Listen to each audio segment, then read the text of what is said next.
Welcome everybody here to the Lakers Lounge. I'm Anthony Irwin, as always joined by, well, as usually joined by, semi-regularly joined by? Is that what we want to call it, I Harrison think Fagan? that's fair. Yeah. Yeah. Semi-regularly joined by the incredibly flaky and sometimes sick Harrison Fagan. How you doing, buddy? Really, just if we're gonna get to misfortune of the week right out of the gate, it was for me. It was my employer, my part-time employer, Anthony Irwin, violating HIPAA law and just blasting out to the world that I had COVID last week.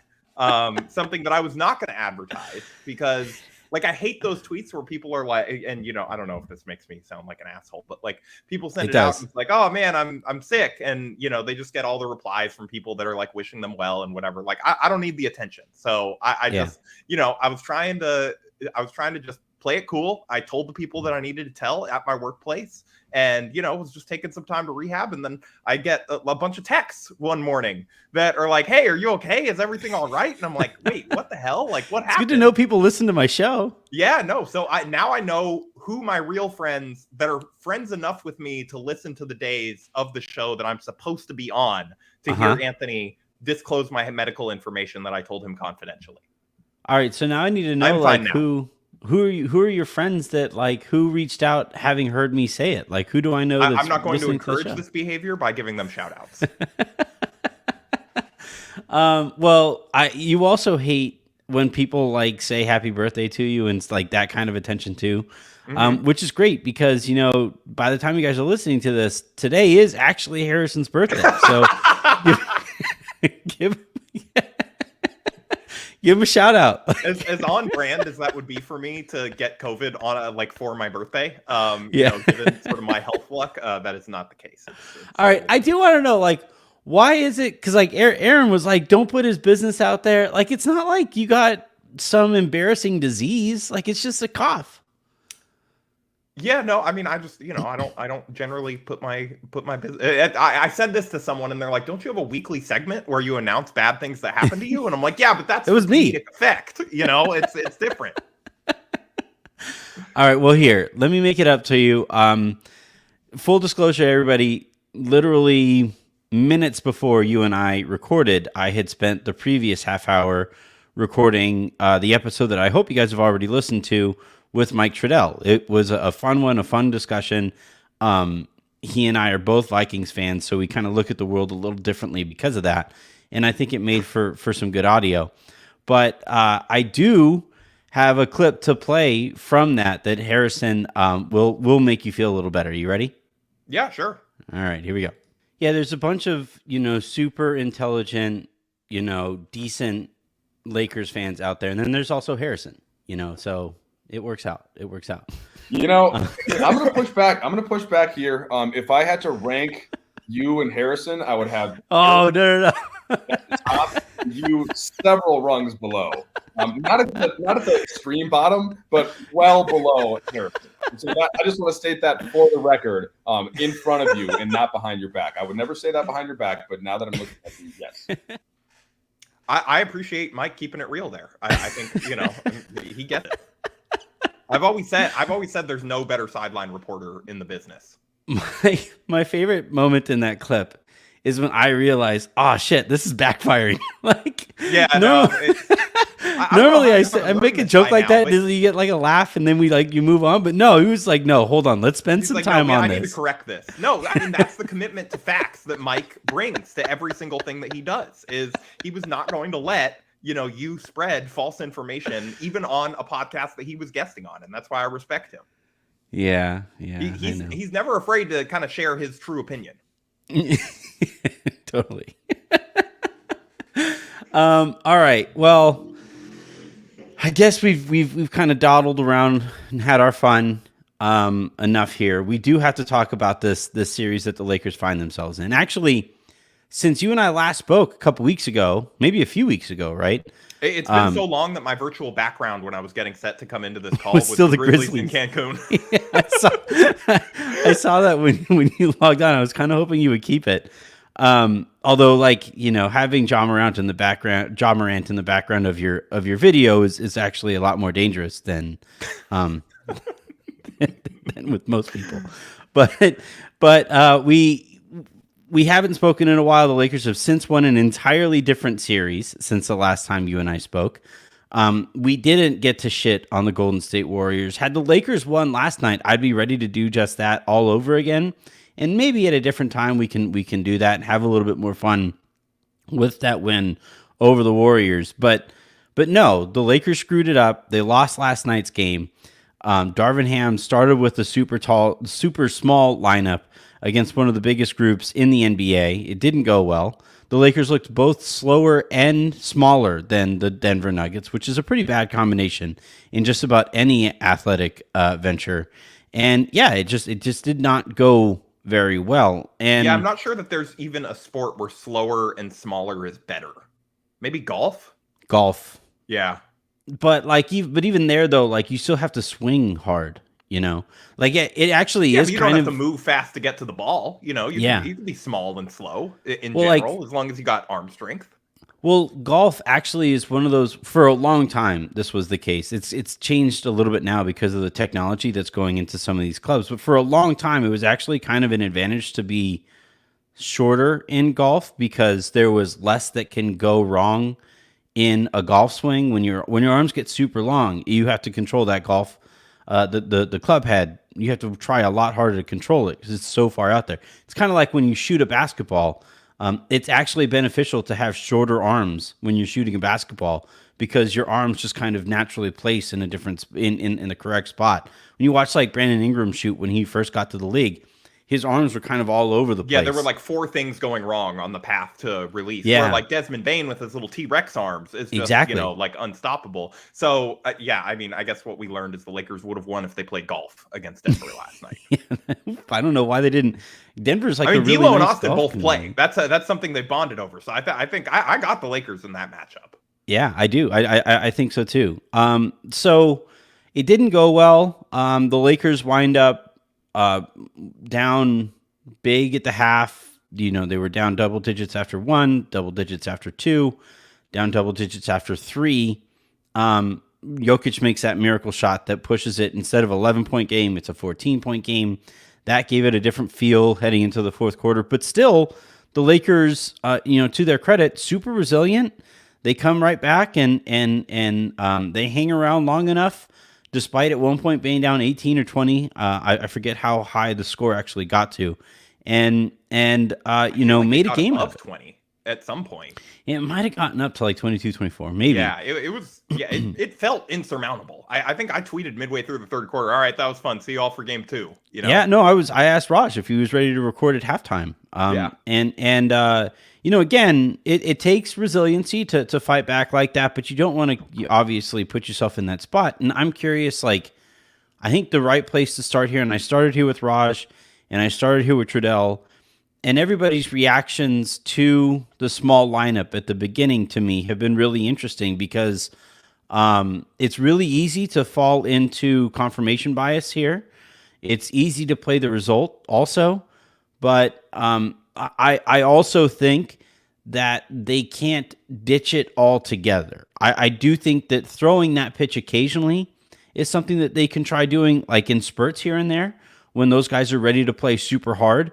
But when you start the game that way, that's where I think you kind of run into issues. But what did you think about it when you got the message that that's how they were going to start the game? How did you feel about it? So, to be honest, I listened to your show with Pete, and after he said that, given sort of the 4 sourcemen of the film room and like how accurate he is when he predicts things, I generally expected that to be the case once Pete said that was what he expected. So I think I wasn't really surprised when the Haynes tweet came out that Dennis was going to start. I mean, it worked so well against the Warriors.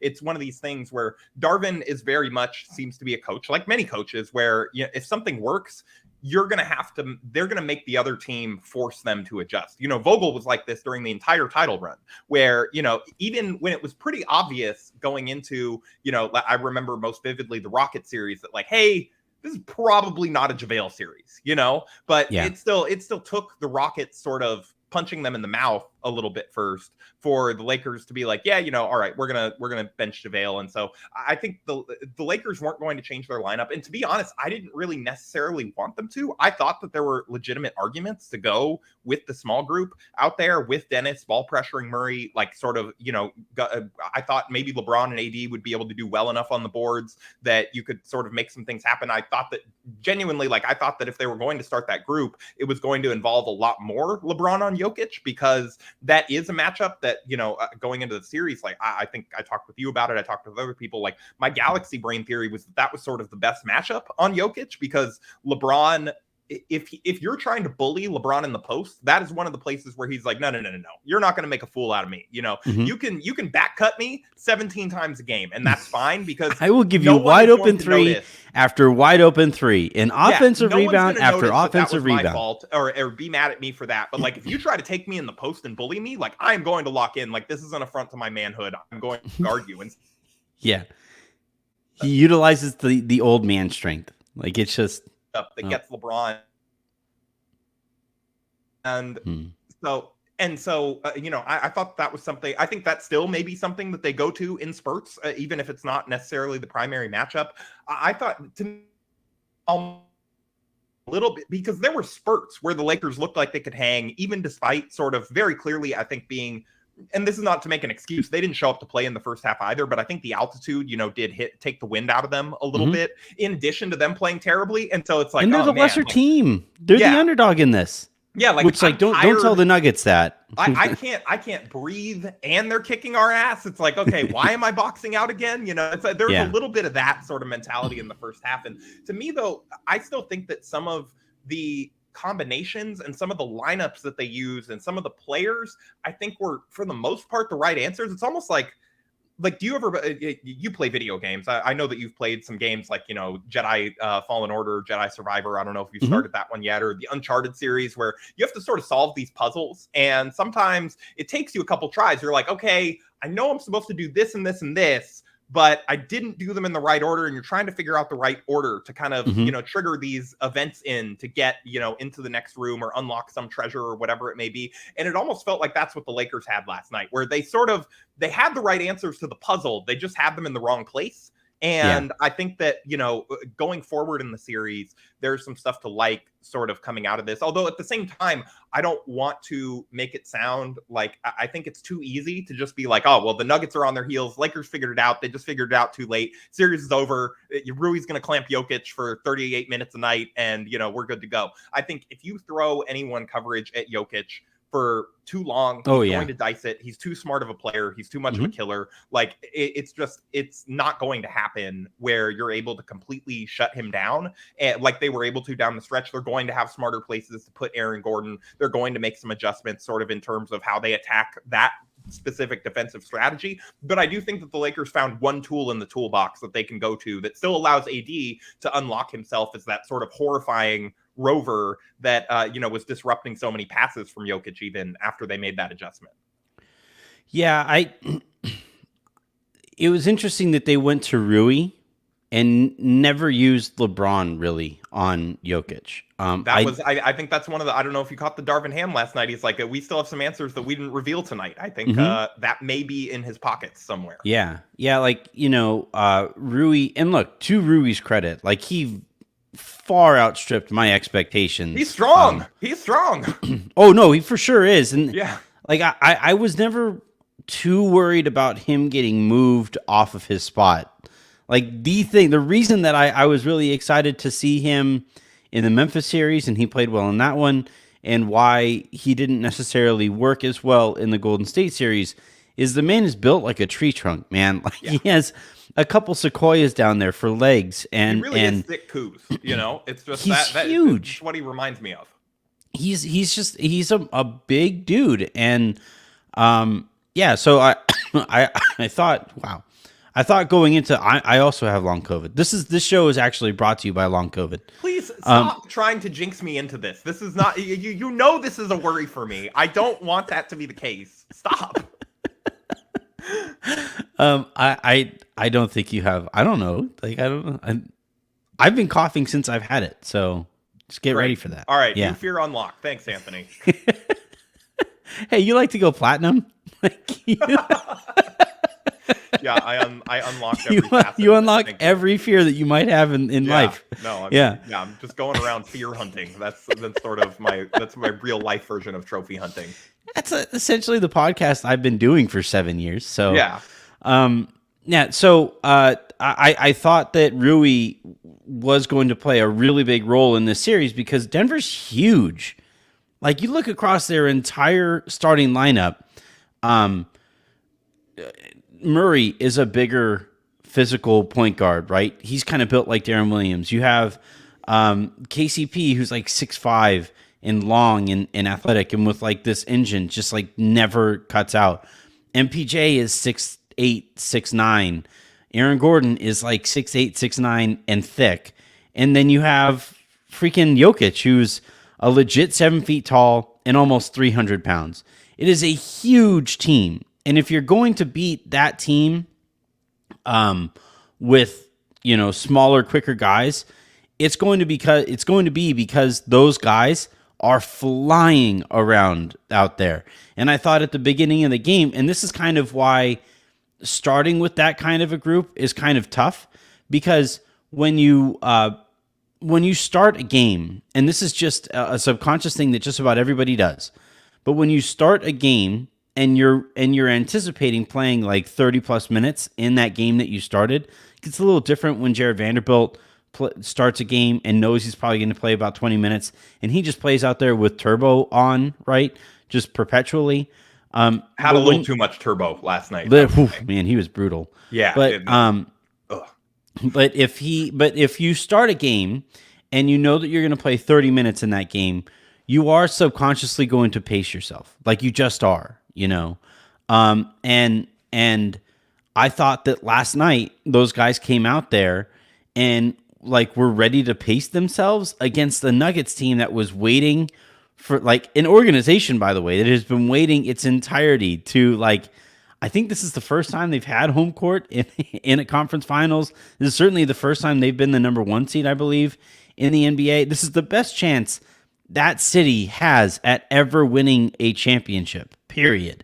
And that city was ready for it. And when you come out there and it's one thing to start big and then throw that different pitch out there with going super small and have those guys kind of disrupt the rhythm of the game that way. That's one thing. But if that's the rhythm that you want to set, I think that's really difficult to do against a team that is that much bigger than you everywhere. There wasn't a single person on the floor, maybe outside of LeBron. And LeBron, though, like, Aaron Gordon and LeBron are built fairly similarly. LeBron might be a little thicker, but beyond that, like, they're both strong, big dudes. So that's the only potential size advantage that you have. Everybody else out there is either at a significant or, slight size advantage out there. And I just, I just think that's really difficult to get away with in the NBA. It especially in the playoffs where guys are allowed to play more physically, and on the road especially where the home team is allowed to play more physically. Pete mentioned it, and then he kind of mentioned in passing, well, maybe it could be Rui too. And I was like, please be Rui, please. And then when I saw the lineup, I was kind of bummed, and it didn't work out.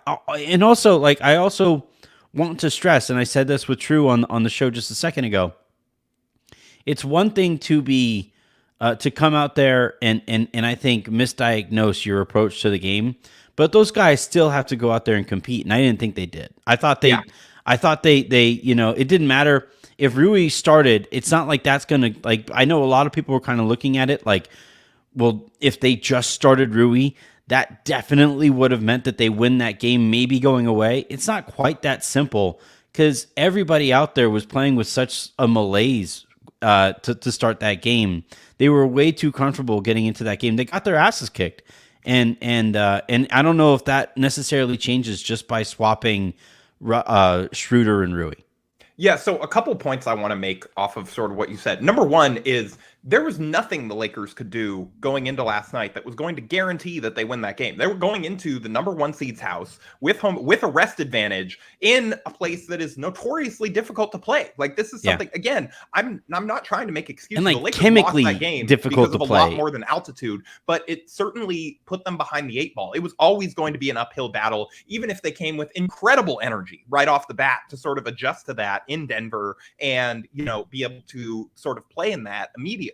So that was why I picked that. Frankly, I did Kaplan and Crew yesterday, and I was talking with them about, like, I expected the Lakers to lose game 1, like, regardless of sort of adjustments, whatever. Like, that was something that, again, this is the number 1 seed. You're on the road. They have a rest advantage and sort of one of the hardest home court advantages for actual physical reasons to play in the NBA. And if Denver came out, really motivated and right from the jump, they were always going to sort of be favored in that game, as they should. That's not to say the Lakers are hopeless in this series. I'm picking them in 7. Nothing about last night necessarily changed that pick for me. I just thought that, it's going to be hard for them to get the same math that they've gotten the last couple series, where they steal game 1, they kind of lay an egg in game 2, win 3 and 4, lay an egg in game 5, and then finish out in 6. Like, I don't know that that's going. I thought they were going to lose last night, which means you have to go all out and try and steal game 2, which in that case, like, can you really maintain, with this team's up and down energy level and execution, can they really sort of maintain and,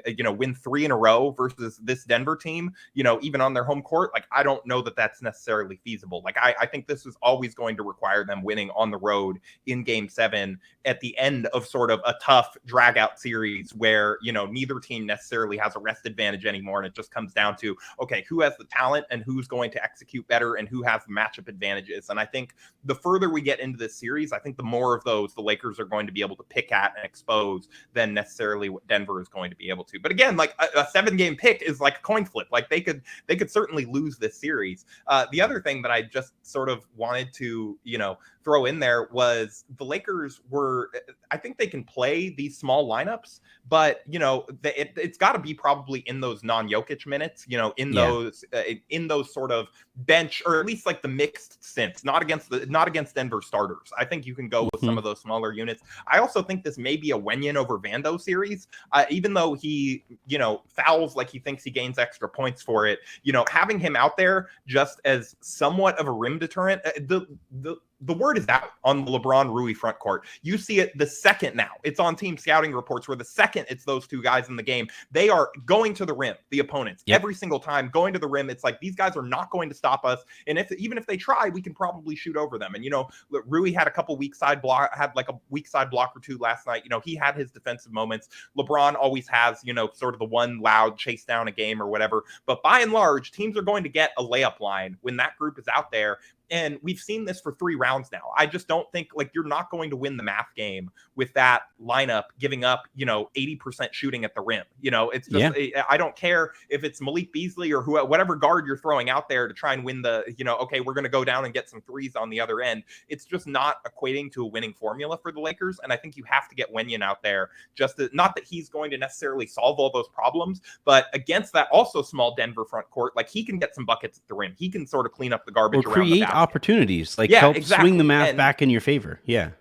I went into this not really thinking this was a great Vando series. There's not an obvious defensive matchup for him, and he's such an offensive liability. Like, if he can come get in the gym this summer and work on just like one offensive thing where he's able to either kind of, one NBA take skill, guys off the dribble and score at the rim, like, off of closeouts or something, which guys aren't going to close out to him without a 3-point shot. So I think it's just got to be the corner 3. Like, that's all I want to see him work on this summer, is just some sort of corner 3 weapon, because at that point, he's going to be a real player. But right now, in certain matchups where there's not an obvious defensive utility for him, I just think he's going to be a liability. And I think this series might be the case for him.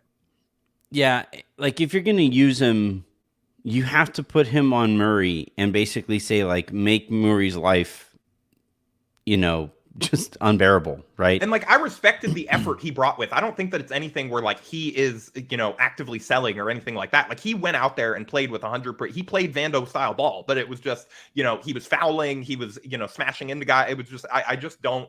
We'll see. Maybe he could make me look dumb, and I'd love that, but because I love Vando, but I don't think that this is the greatest series for him. Yeah, I think the issue that I see is if he isn't like, it's not just the shot, right? Everybody looks at the shot, the fact that he gets ignored on offense, as like, well, he can't play because it allows somebody out there to just kind of take possessions off or make life miserable for somebody else, because they're ignoring Vando. But there were things that he was doing earlier in the playoffs, or the Lakers were doing with him early in the playoffs, that made that liability less defined, right? Less distinct. And for whatever reason, he has stopped doing those things. He's not offensive rebounding. He's not like getting the ball and looking to immediately go into a dribble handoff or anything like that. He's just kind of like existing out there and knowing that, like, and by the way, like, I think we might actually eventually see this with Aaron Gordon in the series, that like when somebody knows that the opposing team's defense is kind of predicated on let that guy shoot. Yeah, under no defense. Yeah. Yeah. Under no circumstances whatsoever are we to react to that guy rising up to shoot. The Kobe on Rondo, I'm just going to like wave at you and say, go ahead and shoot. Good luck. Yeah, exactly. And eventually that gets into your head. It did with Rondo too. Like that like when we and every player, like, you know, I always kind of go back to the Doug Christie thing, even though the Lakers weren't defending him that way. He knew he was broken in that series. His shot was off, and it just kind of, over the course of 7 games, 7 high intensity games, that you're realizing that, and you feel like your teammates are realizing that, and even worse, the other team knows that. Like, that is eventually going to really wear on you, and I think we saw that we've seen that now for the playoffs in with Vando, and you know the thing with Wenyen, is he going to shoot the occasional corner 3 or whatever, and is he going to knock any of them down? No, that's not. But he does. I think he actually shot okay on 3s this year. He did. He was like fine. 7. Yeah. But you know. But he's not. That's not going to translate to the playoffs. But I think. But he will like slap the ball out and give the Lakers an extra possession. He will, you know, because he's going to be guarded by somebody smaller than him, you know, force a foul that creates an extra possession and maybe puts them in the bonus a little quicker. Vando does none of those things right now, and you know, until he does, and look, maybe he proves us wrong. Maybe he does start doing some of those things, and he provides some utility out there. But until then, and it's hard to really like continue to hope, because it's now, you know, 2.5 series of that now. And you're down 1-0. It's one thing to continue sort of, you know, you've won, but you have some weaknesses, and it's like, okay, let's see if we can play this guy through it. But when you're down 1, you know, I think the hook has to get a little quicker. Yeah.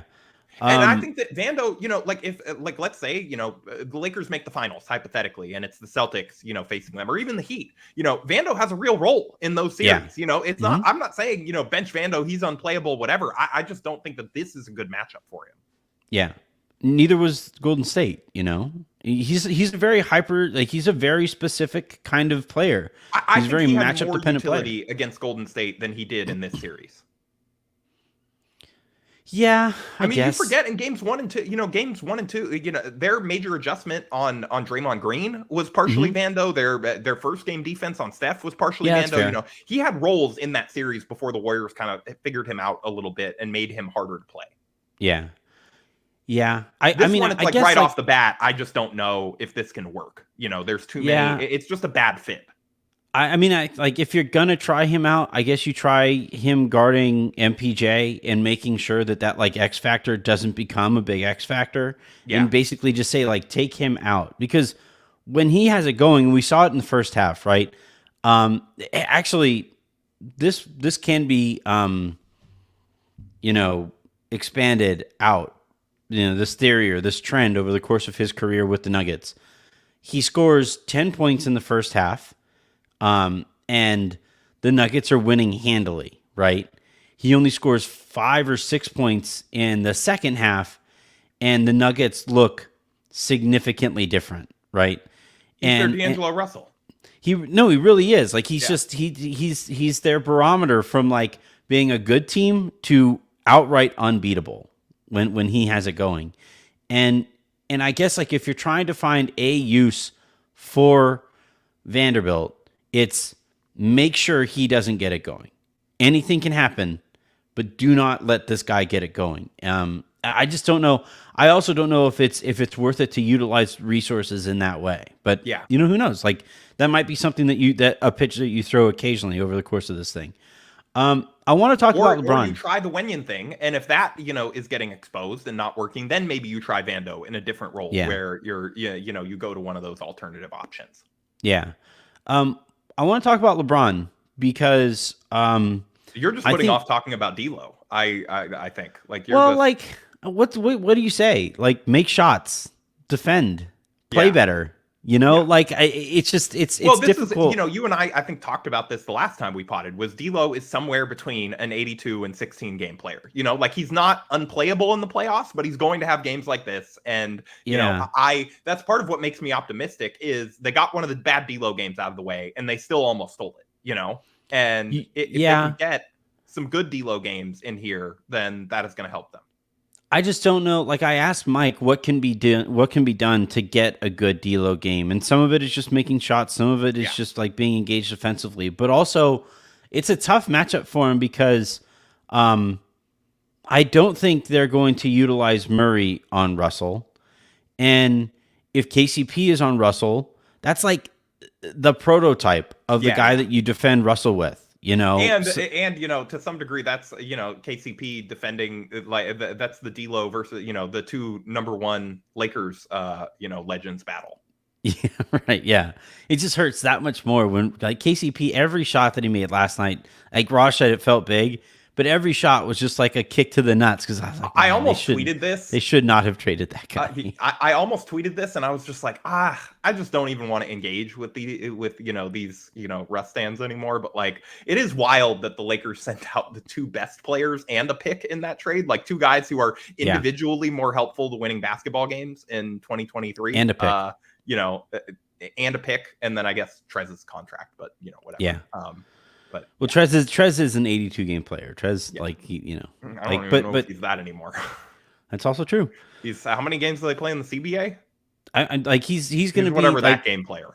Dwight had that clip, right, that went kind of viral where he's like calling out everybody who's played poorly in the playoffs to like come out and play in Taiwan. Like there was somebody laughing in the background of that. That was actually Montrezl Harrell.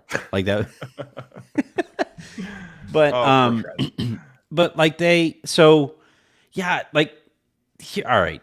You want if we want to put a bow on the Russell thing, and I tweeted this out. I had to poke you because I know no one else is gonna poke you into doing your full D'Lo rant, and this is what the people come to you for. Look, if you're gonna be the Lakers pessimist, you got to be willing to go in.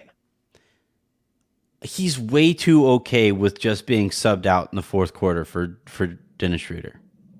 Like it's happened so often over the course of his career that he just like kind of stands there and like, look, props to him for staying positive and like being there for guys and standing up and cheering and stuff like that. But at some point it's got to get under your skin. Like, why am I always the guy who keeps on getting subbed out here in this spot? Why is it always me? So you're mad at D'Lo for being too good of a teammate. Yeah, to a certain extent. That's what we call growth, Yeah. Well, like the thing is, it does, like, to be a competitor, you do have to be kind of selfish. You have to be like an asshole occasionally, and again, like, it's cool that he's there for his teammates and it's cool that he stays positive and all that stuff. But also, like, part of me wants to see, like, look over there at the sideline as he's coming off of the bench or off of the court for Schroeder for a fourth quarter that he probably isn't going to play in, and just see him like angry at something, whether it's angry at Darvin or angry at himself, whatever. He just accepts up shit, not my night. Good luck, everybody. We'll see. Yeah. see you in the showers. Like, it's just I want to see that guy like get angry at on those nights that he doesn't have it and try to figure out ways to impact the game other than, hey, is my shot working? No. All right, well, guess I don't have it tonight. You guys got it. Good luck. Yeah, like, it's just like you're making $30 million a year, man. No, like, it's sort of what I think separates him from, he's a guy that's made an all-star team, and like both of us love D'Lo's game and specific parts of when it. He's got to go and he's fun as hell to watch. Going. But like, this is what separates him from sort of taking that next level. I think is he's a guy that whether it's I don't think it's entirely physical limitations. Obviously, he's limited as a defender for physical reasons. Mhm. He's just not that laterally quick and like not, that athletic or anything like. He's always going to have limitations on that end. But it does seem like, I think you really hit on it, is that he's almost too he's like, okay, yeah, my shot's not going. Like, the great players will find another way to impact the game and try and do something else, and it just doesn't really feel like he goes to sort of that well, where he's like, okay, Yeah. my shot's off, like I am just going to, get all up in Jamal Murray's grill, and I'm going to try be as irritating as possible. Or, you know what, I'm a fairly big guard, I'm going to try and help us out on the boards, or Set some screens, like come down, help. Yeah, like help. Yeah. Yeah, like pin down, come down, and either help somebody on a block out or fill a gap so that when the ball lands, like whatever it doesn't land, it's just I and this is the thing that I tweeted it out earlier today, and people are saying that I'm being too reactionary to like one bad Russell game, and too reactionary. but like, how can there's you no say way. it's like one bad Russell game? Like he's had multiple of these games in every series to this point. Yeah, like yeah. not just this season either, right? Like over the course of his career, No, he got outplayed by his backup too in Minnesota, and like, look, the Lakers right now, you look over at their bench on some of these fourth quarters, Malik Beasley hasn't played in like a 2 full series. D'Angelo Russell is getting the occasional fourth quarter off. Mo Bamba's hurt. So to a certain extent, like that's just, it is what it is. And he got hurt when he would have been proving that he could play in the series, right? But that is $50 million sitting over there on the Lakers sidelines. And that is really difficult. Like it's just like when Russell was the $50 million that, was hurting you on a basketball court. It's really difficult when you're hoping that a veteran minimum Dennis Schroeder and a rookie contract Austin Reeves and a still rookie contract Rui Hachimura and an underpaid Jared Vanderbilt, like those guys are going to be like the backbone of your rotation when the more expensive guys are sitting over there, like literally sitting over there, not doing anything for you. That's really difficult to overcome. You look at the Nuggets roster, they don't have almost any of that fat. You look at all of their higher paid players. All their higher paid players. Higher paid players. Higher paid players. I was gonna say I was looking at their roster heading into the series. They have a little bit of fat over there. Oh, for sure, yeah. Like nobody has 15 playable guys, but like you look at the guys that are on top of their spreadsheet, right? The guys that are at the top of their tax sheets every year, right? Jokic, obviously multiple MVPs. He's an absolutely incredible player. MPJ, when he really has it going, is the difference between them being good and unbeatable. Contavious Caldwell-Pope, right? Champion. Jamal Murray, fucking dog out there. Like he just competes. There isn't a player in their main rotation who makes as much as D'Angelo Russell does that you don't know what you're going to get night to night. You don't. It's really difficult to overcome where your point guard, your tone setter is just like some nights, nah, sorry everybody, don't have it. See you guys in game 2. That's really difficult. Texting the boss, it's like, we're understaffed. Like it's like, oh man, that sucks. Good luck though.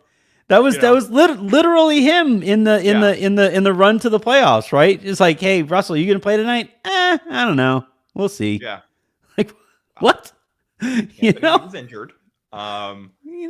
Yeah, no, I don't necessarily have anything to super add on that. I know you want to talk about LeBron here in a second, but I think at this point it's been funny to see all of the sort of exec of the year talk about Pelinka, and I think somewhat justifiably so, or like at least he deserved maybe more than like one, third place vote or whatever he got. The 11th place finish. Yeah. But some of like InfoWarriors Twitter just sort of earnestly like suggesting that the league rigged the Lakers by forcing Danny Ainge, known Laker collaborator, to send them some help and help them out, and Minnesota famously loves the Lakers and just like wants them to do well. So those are like two teams that you would think were most likely to sort of just throw them a bone and help them out. But it's sort of clear at this point that the best player that the Lakers traded for at the deadline was Austin Reeves without Russell Westbrook in his way. Yeah.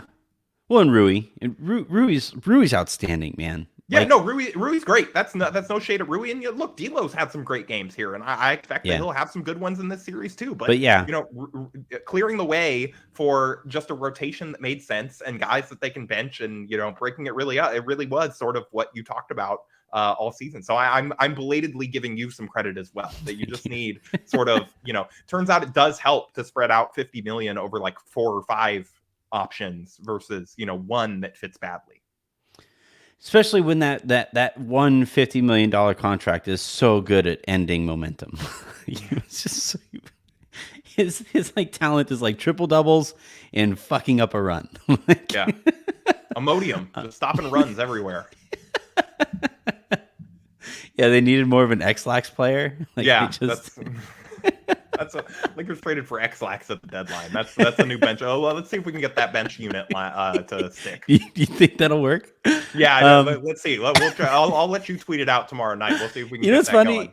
I bet LeBron would find that X-Lax lineup. It's in now. Couldn't you see LeBron identifying the I mean, LeBron did want to call that Lakers bench group mud. Misunderstood, determined, and I don't know. I forget what the second D was for, but yeah. Not doo-doo. Yeah. No. All right. Sorry to those of you listening to this, if you're like eating right now. That's our bad. All right. So let's talk about LeBron. I thought he recognized very early on in this series, just like his approach to this is very similar to a Steph series. He was like, Jamal, huh? All right. Yeah. And then and so he just kept spamming that button over and over and over and over and over again. So offensively, I think there's something there.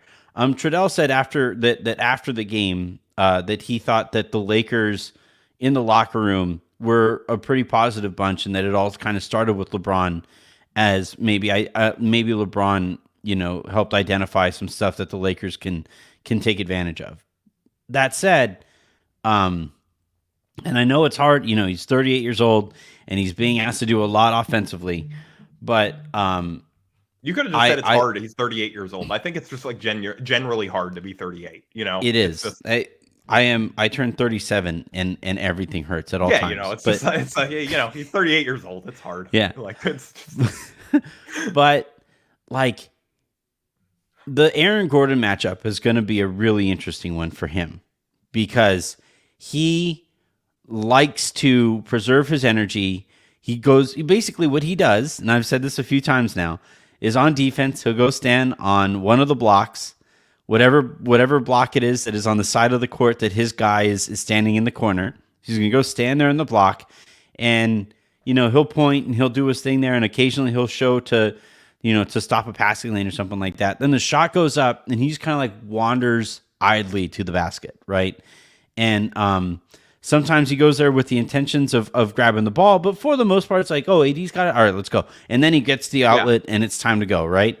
The thing with Aaron Gordon is, and we saw this somewhat with Wiggins, but I think Gordon is a different challenge here, in that like Gordon's going to be very physical on his way to the basket, and it's going to take somebody LeBron-sized to stop Gordon from getting in there and creating extra opportunities for Denver. And again, I understand how hard the game is for LeBron to play at this stage of his career, and the way that the Lakers need him to play when they're really looking to make a run. But he's gonna have to be better defensively when he's guarding Aaron Gordon, because that was really hurting them in some spots there. Especially in the first half, when it just looked like that was part of, look, we just spent a couple minutes criticizing D'Lo. And again, LeBron's 38, all the caveats of all this abound. You can't have your 38-year-old, forward be your tone setter for, all the time. Like all these other guys need to have a little bit more intrinsic motivation and a little bit more realization of sort of that. Like we cannot just wait for only when LeBron walks in. Like you are not 38. You do not get to, be this selective about it. But at the same time, there is sort of a human psychology element of, oh, LeBron is doing that. Like when LeBron comes out and he is playing like the hair that he has left is on fire. You know, the rest of the Lakers sort of follow that. You know, you can see even D'Lo locks in a little bit defensive. It's like, okay, he's running. All right, it's it's time. And there is I think LeBron is going to have to be a little bit more like, I think he's going to have to press the turbo button a little bit earlier at times in games just to sort of help the team get off to a little bit better of a start, mentality, energy, whatever wise. I do think that is something that could help. But again, he is 38, and on some level, like, that's got to be AD. That's got to be these guys motivating themselves sometimes too. I'm not saying that LeBron should have to, play all out for every single minute he's on the floor. That is not a fair ask at this point in his career, but and it's just not realistic. It's not going to happen. I try not to ask for I try not to ask for things that are never going to be executed. It's like, I'm not going to be like me paying attention to the planner. Jared Vanderbilt, if he can't shoot 40% on corner threes, then he's just a coward. And I think that the Lakers need to cut him. It's just like that. I'm not going to expect him to shoot that level on threes. And so I'm not going to be like, what the adjustment is? Vando's just got to shoot better and then make the Nuggets pay for leaving him, And same thing. I'm not going to be like, LeBron needs to lock in at Anthony Davis levels on defense for the entire game. But I think that he is going to have to amp that up a little bit more earlier in games. And then, maybe you can coast sort of through those middle portions a little bit, and sort of try and get the team off on a little bit better of a start, especially in game 2. I think that's going to be important. Yeah, I think, the nice thing about the path that the Lakers have taken to this point in the playoffs is that LeBron has been able to really pick his spots in both of the last 2 series, right? Now, you can say that it was him picking his spots, or you can say that it was his body picking those spots for him, whatever. Like, that's the 2 sides of the coin that the Lakers have in front of them. But yeah, I think it's his body forcing him to pick spots, and I think he has very much bin in charge of when those spots are coming still.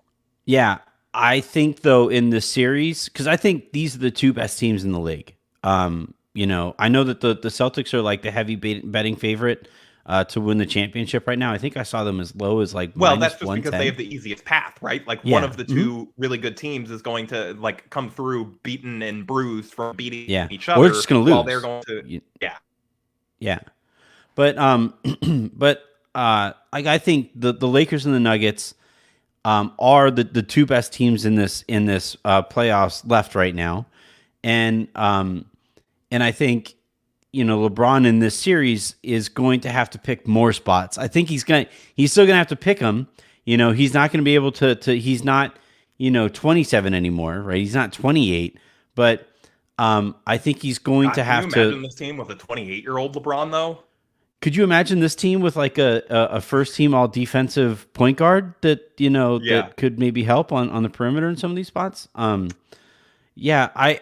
think it's difficult to ask for because Harrison, listen to us. Hey, 38-year-old, could you play a little harder? Like, like, how old is Aaron Gordon? I don't even know. Like, how old is this guy, Aaron Gordon age? I think he's like 28.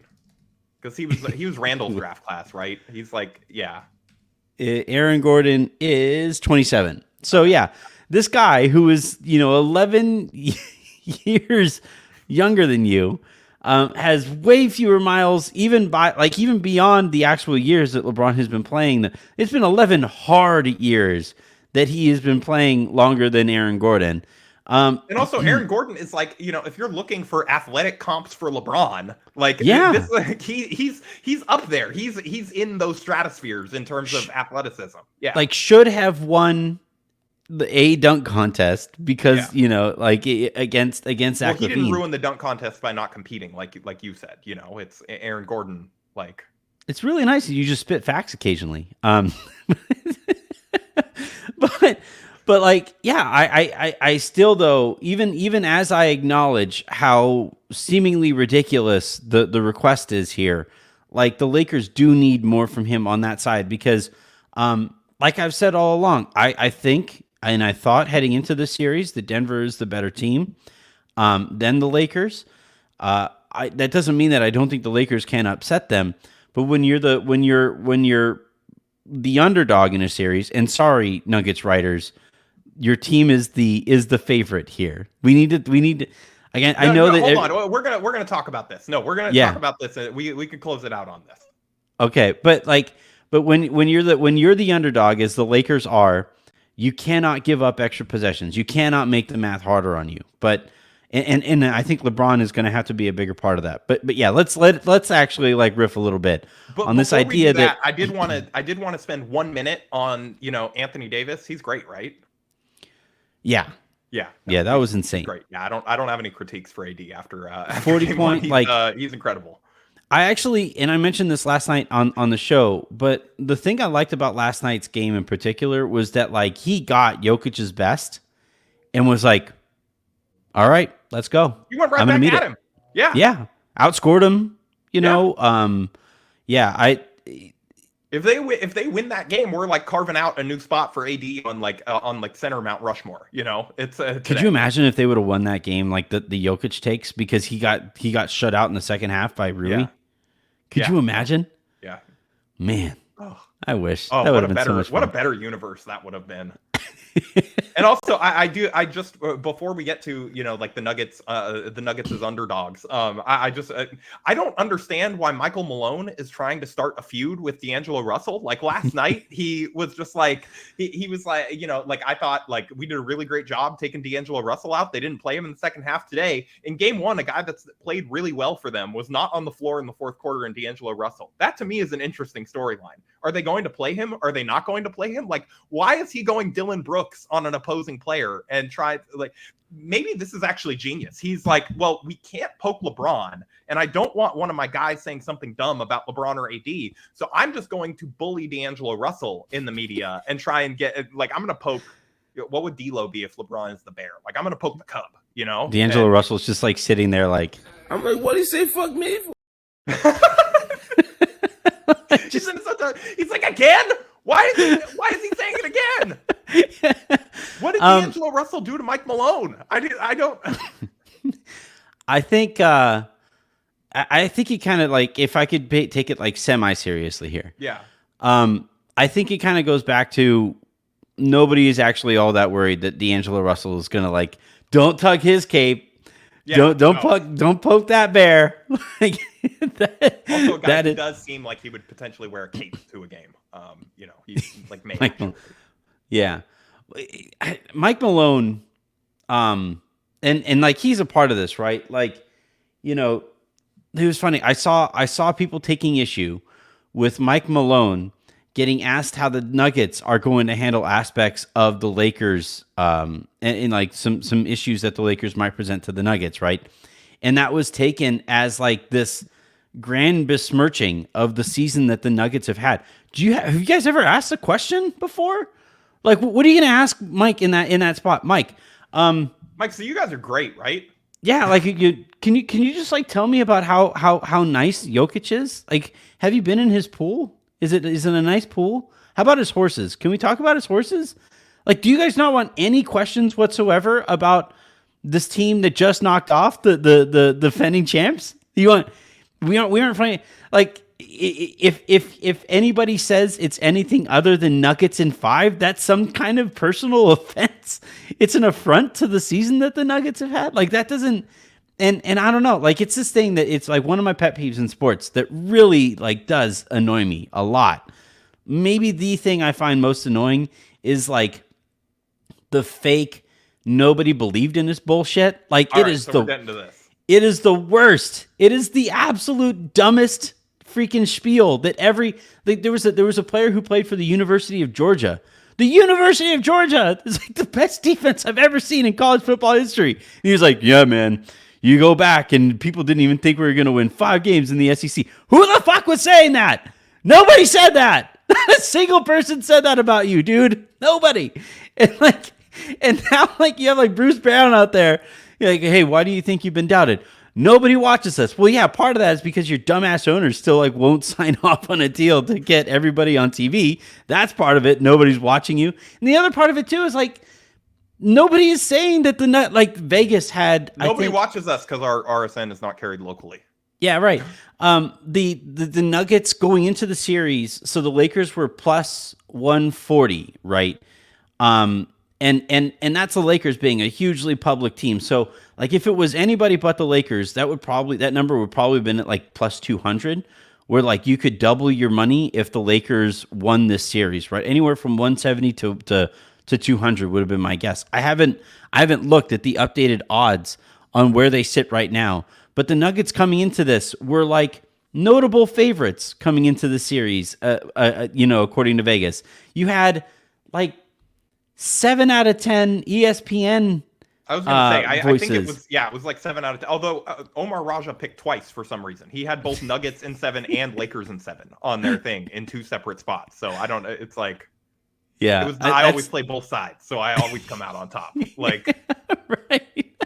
But like, I'm looking at, I'm pulling it up right now. What the odds are in this series. So right now, look at that. Lakers are plus 200 to come back in this series, as they should have been coming into it. Right. The Nuggets are minus 240, which means if you bet $100, you're getting less than $50 back on your bet because the Nuggets are that kind of favorite. Especially after winning one game. Like, this has been the best team in the Western Conference for the majority of all of the season. They have been the best team in the conference. The coming into this, they are a 1 seed with home court advantage over a 7 seed. And like, if anybody asks you any question about how difficult it might be to defend LeBron effing James, and that's you're taking offense to that, and that is now like people doubting whether or not you might beat a lowly 7 seed. What are you doing? yeah, I mean, can I just say, like, number one, I agree with you on all the fake we believe stuff. Like, can you imagine how insecure you would have to be to start up like a fake we believe campaign about your team that is heavily favored in every single series and like selectively find people that are picking against them for whatever reason and just like start up like we believe graphics and like all this stuff. And then not only are the Nuggets sort of like trying to do the fake underdog thing, but they're doing it against the team that invented we believe. It's unbelievable. Like the Lakers during the 2020 run, everybody was picking against them, and all these people, all these experts were like, "Oh man, Charles Barkley guaranteeing the Blazers were going to." Remember the Blazers were the greatest 8 seed of all time. Yeah, no, and then you had the Blazers were the greatest 8 seed of all time that lost in 5 games. I think we can definitively declare that. That was starting Wenyen Gabriel as a LeBron stopper. That they were truly. It was hard to fathom how the Lakers could possibly beat that team, but the team scored a lot. And then the next round, there were a lot of people picking the Rockets against the Lakers. And the Lakers, we believed in them, and they went along with our belief and went along to win that title. I don't know that anybody really picked Nuggets against the Lakers or the Heat at that point. Not really. The Lakers were the most disrespected 1 seed of all time, and we just believed their way all the way through. This is our whole thing. Yeah. Nobody used we believe before us, and so the idea that the Nuggets are trying to use this on the Lakers, I honestly may sue. This is copyright infringement on my whole bit. It was one thing when Sham started the whole Run It Back show. I'm not letting another person steal my bits this year. This is unbelievable, and I will not stand for it. And the Nuggets, the Lakers need to beat that. They need to win it for Harrison at this point. It's just they're trying to steal my whole flow, word for word, bar for bar. It's just yeah. Well, the Drake ver Nuggets. It's unbelievable, and I'm Soldier Boy over here. This is. Did you actually start We Believe? Because I feel like the Warriors started We Believe, like the actual We Believe Warriors. Stole it from the Kings. I learned during this playoff round. That was not actually them. The Kings used that earlier. In the We Believe Kings. Made it so much funnier how mad Warriors fans got during that run when I would use the We Believe thing, because it wasn't. There's pictures of the Kings in the early 2000s or so, using the We Believe. We Believe Kings crap in Kings font in their logo and everything. This exists. It's out there. And it's not, so yeah. All right. Well. So it was in fair free market trade, whatever Mickey Mouse is about to lapse into. It was in that free right. I claimed it. And my understanding of copyright law is that now the Denver Nuggets owe me millions of dollars. It's not a worse usage of it than using it on DeAndre Jordan or taking money from an RSN that won't show your game, so nobody's invested, or there's less people invested locally. Paying me millions of dollars, to settle this lawsuit. Yeah. My legal advice to the Nuggets would be to just do it. I think my case has merit. I think they should just come to the table. And this is it's unbelievable. Looking at you, Bruce Brown, cannot believe that you are just trying to steal my whole thing. I'm not. You know what? I didn't disagree with a single thing you said there. It's specifically that, like, I don't know which is worse to do to their fans, employing DeAndre Jordan or not televising their games. Well, if you're going to employ DeAndre Jordan and he's like going to play minutes, that's actually sort of a mercy to not televise. It your is games, kind of nice, think. yeah. But now that he's not playing and they're really good, it's I mean, thank goodness for national TV like broadcasting playoff games. I am genuinely, dropping the bit just for a second. Genuinely feel bad for Denver fans about their local TV situation. Oh yeah, like that is like gigantic bullshit, like sort of what is going on there, and that the league just sort of like lets it happen. And it's like, hey, like it's cool. Like the 2-time MVP just is like barely on any local because of any local TV because of the stupid cable dispute that's been going on for years.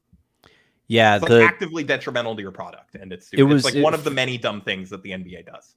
For years we saw that kind of going on with Spectrum and the Dodgers, right?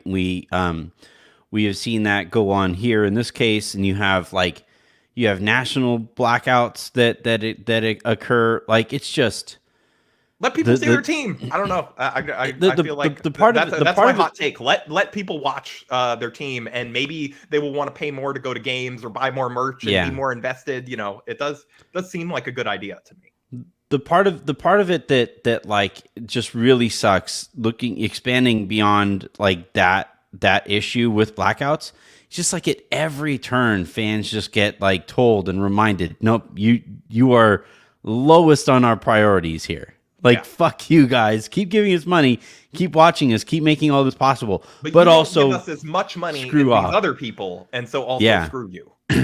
So I just you look at like the direction that sports have gone, where like load management, you have players that like organizations. People, I think, far too often think of it as a player problem, but it's an organizational problem.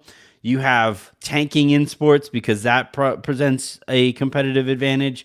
You have sports getting less entertaining because in some cases these teams have actually figured out the best way to play, and that is not always the most entertaining way to play the sport. And like at every single turn here, the fans are the ones who just like get reminded over and over and over again, you do not matter. Please give us money, but you do not matter.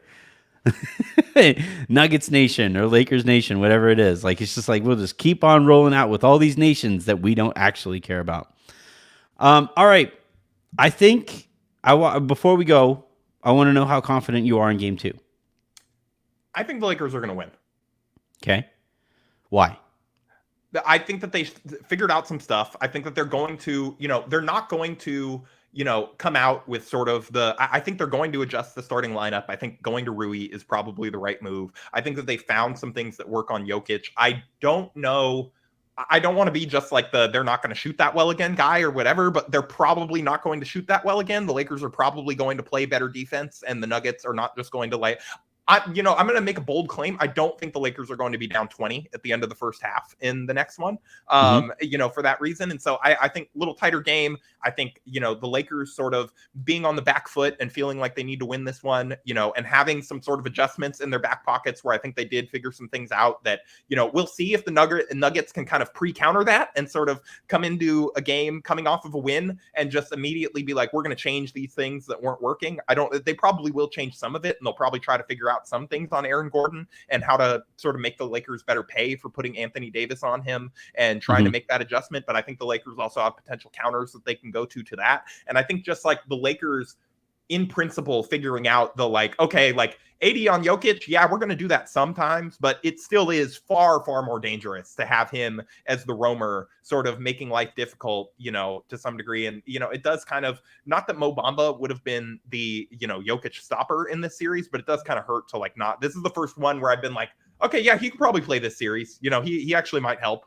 But I don't think that that's something that the Lakers can necessarily count on. And so I think having, Rui able to, spend some time physically on Jokic, I think going to LeBron potentially with that adjustment a little bit more. I don't think Vando can do it. It may, if you're going to play him, it may just be worth trying to see if you can get away with it, but I don't know that it's necessarily going to work. But I still think the Lakers have figured out enough answers that they're not going to sort of come into game 2 with like the wrong puzzle pieces in the wrong place. Again, they're like, they've watched the walkthrough video, they know the solutions now, and now it's just on them to sort of, it's still difficult, even if we've all done these video game walkthroughs or whatever, where it's like you're watching the person do it and you're like, oh my God, they are better at video games than I will ever be. This is going to take me 10 million tries. And so if that's the case for the Lakers, then maybe it just won't work. But I think that now, they've seen how to do it. They've seen how to be effective in this matchup. Now it's on them to go out and execute it for 48 minutes instead of 8. Yeah, I certainly think it'll be more competitive throughout. That part I am confident in winning. I actually feel like this is going to be one of those series where like it's the 2-2, 1-1, go to game 7 type of thing. Yeah, or like if the Lakers win this one, I actually think the Nuggets are just as likely to split, and you're still going into game 5, 2-2. I actually I'm pretty confident this is going to be a 2-2 series after 4, regardless of where sort of the wins bank in. Yeah, I think these two teams are really evenly matched. It is also entirely possible that the Lakers just do the thing that they've done in every game 2 so far, and just like are like, we'll defend home court. We're good. We haven't lost at home yet. Yeah, maybe. I don't think that's what's going to happen, but I will grant you that it's possible. I think it's more going to be that they're going to go so all out to win tomorrow's game and end up ultimately taking it that they end up dropping one of the 2 at home. Yeah, possibly. The thing that I like, I know a lot of attention was rightly paid towards what Rui did defensively and what the Lakers were able to maybe unlock on that side of the court in the second half, but quietly, the Lakers, like beyond what they were doing to pick on Jamal Murray, were doing a little bit more to target Jokic in the second half. And that to me, like you talked about the counters that the Nuggets might have to what Rui did defensively, and that approach with AD being off of Jokic and off of the ball to roam around. There are some things that they're going to figure out. Jokic eventually is going to figure that out. He's just that good. Yeah. But like to me, what I always look for in series are things that there are just not counters to, right? Things that just you got to hope they miss, right? Yeah. And I think the thing that the Lakers can do where the Nuggets essentially just say, got to hope they miss, is like the Lakers I thought were doing a pretty good job at running LeBron off of stagger screens that eventually wound up with AD. But MPJ was the guy, he was guarding the first screener, so you eventually had like him switched onto LeBron, and you had MPJ guarding LeBron with AD setting a screen on MPJ and involving Jokic in that play. And if the Lakers can figure out the spacing to where the Nuggets can't offer enough help on that kind of an action, on anything that winds up, leading to that kind of an action, that's the thing that I don't think Denver has a real counter for, and like we saw it some, but I don't think we saw it a ton. And I think one way that I'm going to be able to understand that the Lakers are really going for it in game 2 is if they go to that. If they go to that often, and that's them saying like, no, we still got to get the split coming out of Denver, even if it might cost us a split back home. That's the kind of action, that's the scenario that I'm really watching for here. And if they do it, then I like their chances. But I also wouldn't necessarily be surprised if they kept holding that in their back pocket for games that they like their backs are completely up against the wall for. Yeah. No, all right. Would be sort of on brand for how they treated earlier in the year, although I think they've shown a little bit more resilience during the playoffs so far. Yeah, I mean it's a better team, and so it's like it's like Steph. As the series goes on, like you got to keep attacking Jokic and like try and exhaust him, try and get him tired and make him work on the other end. Yeah, I saw some Nuggets fans saying like, you know what, I think we're okay with Murray guarding LeBron and them like spamming that, and I'm like, it did almost sort of like throw LeBron off. Yeah, it's like when they put him on you're him left open in the corner, and he's like, wait, what? Like this is but him on me like on purpose. But like I think one, LeBron is going to be like not be taken aback by it again. Yeah. And then two, like we saw it with Steph. He was exhausted at the end of that series. Steph, who has, I think, the greatest motor in the history of the sport. One of the most well-conditioned NBA players we've ever seen. Just from like the running around the screens and all that stuff. Like that is not easy. He looked exhausted in Game 6, right? And like Nuggets fans, Murray is not in the kind of shape that Steph is. And if they're saying like, yeah, we're just going to stick Murray on LeBron and just kind of make do with that, maybe send help occasionally, he is not going to have legs by the end of the series. That's just Probably not going to happen. No. So, yeah, I can't wait. Tonight's going to be, by the time you guys are listening to this, tonight is going to be a blast. If you haven't checked it out already, I didn't do a lowdown coming off of the game, off of game 1, because I knew I was going to be recording with Trudell. Is lowdown managing a problem in NBA podcasting? Lowdown management? Yeah, for sure. You listen to my voice, and I probably should load manage more than probably. I have. But yeah, I if you haven't checked that out already, do that. We've been doing these playbacks for most of these games, so long as they're still competitive. Check out that stuff as well. Check out all of the stuff that Harrison and the gang are doing at Silver Screen and Roll. And yeah, let's keep at it. This is still a fascinating. It's going to be a tough series. I think it's going to go 7, but we'll see. Yeah, so it until does the feel that way to me. Yeah, they're two really good. I think Denver's slightly better. They should be the betting favorites in this series, as they are. Don't tell anybody on their team that though. No, they believe, in their plucky underdog 1 seed. Again, copyright infringement. I'm coming for you, Nuggets. This is unbelievable. We'll talk to you guys next time.